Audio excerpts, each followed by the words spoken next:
शनि और राहु का तांडव प्रारंभ होने जा रहा है ठीक 3 अक्टूबर सन 2024 को।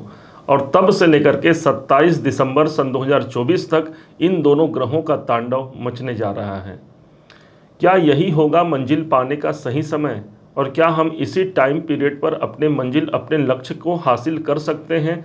आज इसी बात पर चर्चा करते हुए ये वीडियो मेष राशि पर आधारित होगा। ध्यान रखिएगा, एक डेट आता है 3 अक्टूबर को, और इसी दिन शनि देव एक ऐसे नक्षत्र पर अपना गोचर करा जाएंगे जो होगा सतभिषा नक्षत्र, जिनके स्वामी बनते हैं राहु। एक तरफ से शनि देव अपने आप ही स्लो चलने वाले ग्रह हैं, और जो आपके गेंस आपके इनकम के भाव पर विद्यमान हैं। देखा जाए तो इस समय पर शनि का यह गोचर पिछले जनवरी 2023 से चल रहा है। एक तरफ शनि इनकम के घर पर है, किसी चीज़ को बढ़ाने की प्रवृत्ति हम पर ला करके खड़ा कर दे रहे हैं, तो दूसरे तरफ उनकी जो प्रवृत्ति है वो सदैव धीरे चलने की है, अर्थात सहने सहने जो ग्रह चले उसे ही शनि कहा जाता है। हमारे अंदर वो लालसा भी है कि हम अपने लक्ष्य को प्राप्त करें, लेकिन उसके बाद भी डिले और विलंब होना ये भी हमने देखा। शनि की दृष्टि तीसरे घर पर भी आ रही है, जिसके प्रभाव से हमारे स्वास्थ्य में या फिर हमारे संतान से जुड़े हुए कोई कार्य या फिर कोई ऐसे कार्य जो रुकावट और बाधा बन करके निरंतर हमारे संग संग चल रहे हैं, ये सब शनि के प्रभाव को भी हमने देखा। कुछ समय पहले शनि राहु के नक्षत्र पर प्रवेश कर चुके थे, लेकिन पुनः फिर से वो गुरु के नक्षत्र पर आ गए थे, और आज फिर वो समय आ गया जब 3 अक्टूबर से 27 दिसंबर तक ये राहु के नक्षत्र पर पुनः चले जाएंगे। इस समय पर शनि चूंकि 11वें घर पर है और राहु ठीक एक घर आगे विद्यमान है, अर्थात ये है आपके 12वें घर पर। शनि ऑलरेडी हमारे अंदर वो जुनून पैदा कर रहे हैं कि भाई आपके कामनाओं की सिद्धि चाहिए आपको, और हमने उसके लिए प्रयास भी किया, लेकिन विलंब निरंतरता बनी हुई है। अब क्या राहु के नक्षत्र पर जाकर के वो विलंब दूर होगा, या फिर यही मुश्किलों का सामना हमें करना पड़ेगा? इसको बड़े ध्यान से समझिएगा। राहु इस समय पर जिसके नक्षत्र पर शनि गए हैं वो 12वें घर पर हैं। यदि देखा जाए तो शनि यदि हमारा कर्म है तो राहु उसमें अत्यधिक बढ़ोतरी का सोर्स माना जाता है। किसी भी चीज़ को एक्सपेंशन करना, अत्यधिक बढ़ाना, वो राहु का कार्य होता है। अर्थात हमारे इनकम भाव पर है तो क्या हमारे इनकम बढ़ेंगे? ध्यान दीजिएगा, लाभ तो बढ़ेंगे, कोई दो मत की राय यहाँ पर नहीं है, लेकिन इसी के साथ साथ ही अनावश्यक सा हमारी इच्छाओं को बढ़ा देंगे। जिस चीज़ की आवश्यकता नहीं है उस चीज़ के प्रति भी हमारी आवश्यकताएं हद से ज़्यादा इस समय पर बढ़ सकती है। इसीलिए पराशर ऋषि ने 3, 6 और 11 भावों को त्रिशडाया भाव कहा है, अर्थात ये भाव अच्छे नहीं होते जहाँ पर शनिदेव विद्यमान है, और शायद इसी कारण से इस कलयुग में लाभ की महत्ता सबसे ज़्यादा है, और यहीं पर लाभ के घर पर शनिदेव विद्यमान है। ये बात तो फिक्स होती कि हमें लाभ की प्राप्ति होगी, लेकिन राहु के नक्षत्र पर होने के कारण वो लाभ की प्रवृत्ति, वो इच्छाओं की बढ़ोतरी जो हम चाहते हैं उस कार्य के लिए हमको सबसे ज़्यादा यहाँ पर राहु प्रेरित करेंगे, हमारी तड़प को बढ़ाएंगे। कारण इसका यह भी होगा कि शनि के पास 10वें भाव का अधिपत्य भी है जो आपके कैरियर का होता है। कैरियर को लेकर के भूख और तड़प और अधिक बढ़ जाएगी। कैसे मैं अपने कार्य क्षेत्र को ऊंचाइयों तक ले जाऊं, कैसे मैं अपने मंजिल को प्राप्त करूं। और यदि 11वें घर से पर आधारित है तो कोई भी आपकी कामना है, उस कामना की जो भूख है, वो प्रवृत्ति है, वो अत्यधिक यहाँ पर बढ़ जाएगी। इस कॉम्बिनेशन को सबसे सही ढंग से यदि मैनेज करना है तो हमको राहु को नहीं बल्कि शनि को पकड़ करके चलना पड़ेगा, क्योंकि शनि की प्रवृत्ति जो होती है वो सहने सहने धीरे धीरे, अर्थात धीर में ही खीर मिलती है। हमको लाभ बहुत बड़ा चाहिए, शनिदेव इनकम भाव पर बैठे हैं, लेकिन धीरज रखना आवश्यक होगा। अर्थात एक चावल को बनने में ज़्यादा समय नहीं लगता, लेकिन यदि जब खीर बनाया जाता है तो उसी में अत्यधिक समय लगता है। इसका तात्पर्य यह हो गया, यदि हमें खीर मीठी या स्वादिष्ट वस्तु चाहिए या स्वादिष्ट हम खाना चाहते हैं तो हमको धीरज रखना पड़ेगा। और धीरज धर्म मित्र अरु नारी, आपद काल परख यही चारी, ऐसा कहा गया है शास्त्रों में। इस कॉम्बिनेशन के द्वारा 3 योग निकल करके सामने आते हैं। सबसे पहला 3 घर यहाँ पर जो एक्टिवेट हो रहा है, तो हम यहाँ पर लिखेंगे शनि के पास जो घर है उनके पास जो घर है वो दसम भाव है, 11वां घर है, और जिसके नक्षत्र पर ये जा रहे हैं वो स्वयं 12वें घर पर राहु देव विद्यमान है। इस हिसाब से 10, 11, 12 का कॉम्बिनेशन यहाँ पर मिल गया। फल क्या निकल के आएगा? फल ये निकल के आता है कि दसम भाव आपके कैरियर का और उसका प्रभाव देंगे राहु, अर्थात इस समय पर जॉब में या आपके कर्म क्षेत्र पे परिवर्तन या दूरी जाने का एक प्रबल योग बनेगा अगले 3 महीने में, जो होगा 3 अक्टूबर से 27 दिसंबर तक।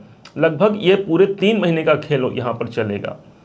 यदि आप अपने जॉब से, अपने कैरियर में यदि आप दूर नहीं जाना चाहते, उसके बाद भी कुछ न कुछ ऐसा यहाँ पर कार्य जरूर होगा जिसके माध्यम से हमें ऐसा लग सकता है कि या तो हम प्रताड़ित होंगे या तो उस कार्य से हमको संतुष्टि नहीं मिलेगी जिस कार्य में हम वर्तमान स्थिति पर हैं, और इसके कारण से वो तूल मचाएंगे राहु कि चलो बाहर चलो, बाहर चलो। हालांकि शनि और राहु के इस जो गोचर परिवर्तन के इस कार्य में हमको सबसे ज़्यादा प्रभावी यही होगा कि हमें बाहर जाने का योग बन सकता है।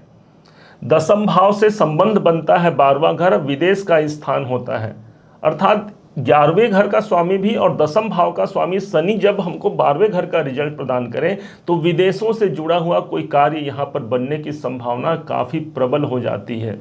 यदि आप इंपोर्ट एक्सपोर्ट संबंधी काम करते हैं तो उसकी संभावना काफ़ी प्रबल हो जाएगी, क्योंकि वहाँ दूरी को प्रदर्शित कर रहा है।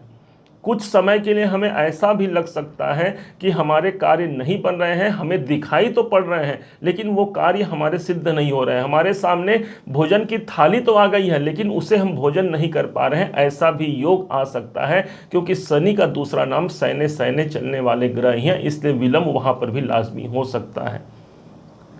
एक अच्छी बात और यहाँ पर हो गई, या बड़ी बात कहा जाए, कि शनि राहु के नक्षत्र पर चल रहे हैं और राहु भी अभी शनि के नक्षत्र पर चल रहे हैं, अर्थात दोनों ही सबसे बड़ी ज्योतिष में जिस ग्रहों की बात होती है, शनि राहु दोनों एक दूसरे का सपोर्ट करते हुए महातांडव मचा सकते हैं। इसलिए आपका ये जो समय होगा धीरज रखने का समय है, धैर्य रखने का समय है। धीरज यदि आपने रख दिया तो निश्चय मानिए वो कैरियर में उन्नति ही नहीं बल्कि लाभ के बड़े से बड़े अवसर भी आपको प्रदान कर सकते हैं। 11वें का प्रतिफल 12वें से मिल रहा है, इस कारण से इस समय पर जितना भी आप लाभ प्राप्त करेंगे, जो पैसे के रूप में हो या किसी अन्य मार्गों के से युक्त हो, इस समय पर वो व्यय होने वाले हैं। व्यय होने का तात्पर्य यह है कि पहले से आपको कहीं देना है, कुछ आपने निवेश का प्रोग्राम बना रखा है, तो 12वां घर निवेश का है, 12वां घर दान का है, 12वां घर खर्चे का है, अर्थात इस समय पर हमारे धन वहां पर जाएंगे। और विशेष बात तो यह हो गई कि अभी जिस समय पर राहु, शनि राहु के नक्षत्र पे है और राहु जिस राशि पर विद्यमान है वो देवगुरु बृहस्पति है, और गुरु इस समय पर आपके धन भाव पर विद्यमान है। इसका मतलब हमें लाभ तो मिलना ही मिलना है, और हम इस समय पर पैसों का संग्रहण भी कर सकते हैं, संचित भी हमारे पैसे होंगे। विशेष तौर पर यह गोचर, ये प्रभाव अगले 3 महीने तक आपके अंदर कैरियर और इनकम का जुनून पैदा करेगा। जो साल के शुरुआत में था वही जुनून अब साल के अंत में शामिल होगा, और निश्चय मानिए हो सकता है इस समय पर बड़ी कामयाबी आपको प्राप्त हो जाए। हो सकता है इस समय पर मंजिल आपको स्वयं आकर के इशारा करे कि आओ भाई मैं आपका राह देख रहा हूँ, क्योंकि ये संभव है सिर्फ शनि और राहु के द्वारा। एक कर्म है तो दूसरा अत्यधिक बढ़ोतरी है। ऑनलाइन संबंधी एक्टिविटीज़ को आपके बढ़ा सकते हैं यहाँ पर, और यदि आप उस लाइन में उस कार्य पे संलग्न हैं तो वहाँ से सफलता मिल सकती है। यदि आप मेडिटेशन, ध्यान इत्यादि करते हैं तो यहाँ पर 12वां घर प्रभावी हो रहा है। कुछ लोग कहेंगे कि 12वें घर का राहु मेडिटेशन नहीं कराएगा, परंतु ध्यान रखिएगा राहु किसी भी चीज़ को कई गुना बढ़ा देता है, इसलिए आप यदि मेडिटेशन भी कर रहे हैं तो कई गुना आपको उस पर कामयाबी मिल सकती है। आप कोई दान कर रहे हैं तो कोई बड़ा दान करने का योग आपका बन सकता है, मतलब आपके पास उतना इनकम है तभी तो उस पैसे को आप दान कर पा रहे हैं, उस पैसे को आप खर्च कर पा रहे हैं। सबसे बड़ा इस तांडव को रोकने का एक उपाय है पॉजिटिव वे में लेने के लिए, और वो होगा भगवान शिव शंकर का सबसे बड़ा कृपा को हमको प्राप्त करना है। भगवान शिव को रुद्राभिषेक करना एक सबसे बड़ा इसका उपाय होगा। स्वयं भगवान शिव को जलाभिषेक कर सकते हैं, प्रतिदिन अपने घर पे कीजिए, दूध से अभिषेक कीजिए, जल से अभिषेक कीजिए। कभी ब्राह्मणों को बुला करके रुद्राभिषेक, यजुर्वेद के जो मंत्र होते हैं 10 अध्याय रुद्री पाठ होता है, ये पाठ करवा करके अभिषेक कराइए। निश्चय मानिए इससे बहुत अधिक सफलता और लाभ के अवसर निकलकर सामने आएंगे। ये भी नहीं हो सकता तो भगवान शिव का नाम स्मरण कर सकते हैं, नमः शिवाय का मंत्र जाप स्वयं कर सकते हैं बड़े श्रद्धा और विश्वास के साथ। श्रद्धा और विश्वास जहाँ कायम है वहाँ पर शंकर पार्वती सदैव निवासरत रहते हैं। इसके अलावा एक और उपाय कर सकते हैं, सूखा नारियल और 27 दाने जौ के लेकर के पानी में विसर्जित कर दीजिए, या किसी नवग्रह के मंदिर में जाकर के राहु शनि के पास अर्पण कर दीजिए। निश्चय मानिए अगला 3 महीना काफ़ी पॉजिटिव होकर के एक बड़े लाभ का अवसर आपको दिला जाएगा, एक बड़े कैरियर का अवसर दिला जाएगा, क्योंकि कैरियर और लाभ भाव के स्वामी ही शनिदेव हैं, जो इस समय पर राहु के पास है, और राहु का काम है कई गुना किसी कार्य को बढ़ा जाना। उम्मीद है आप सबने इसे समझा है, आप सबने इसे जाना है। यदि आपने इसे समझा है, जाना है, मेरे समझाने का प्रयास यदि आपको सार्थक लगा हो, मेरे समझाने का तरीका यदि आपको सार्थक लगा हो, तो हर बार की भांति इस बार भी अपना प्यार भरा लाइक और कमेंट करना कभी मत भूलिएगा। और हाँ, यदि अभी तक आपने चैनल को सब्सक्राइब नहीं किया है, सब्सक्राइब जरूर कीजिएगा। पुनः एक बार फिर आप सभी का दिवस बहुत मंगलमय हो, इन्हीं शुभकामनाओं के साथ। जय श्री राम।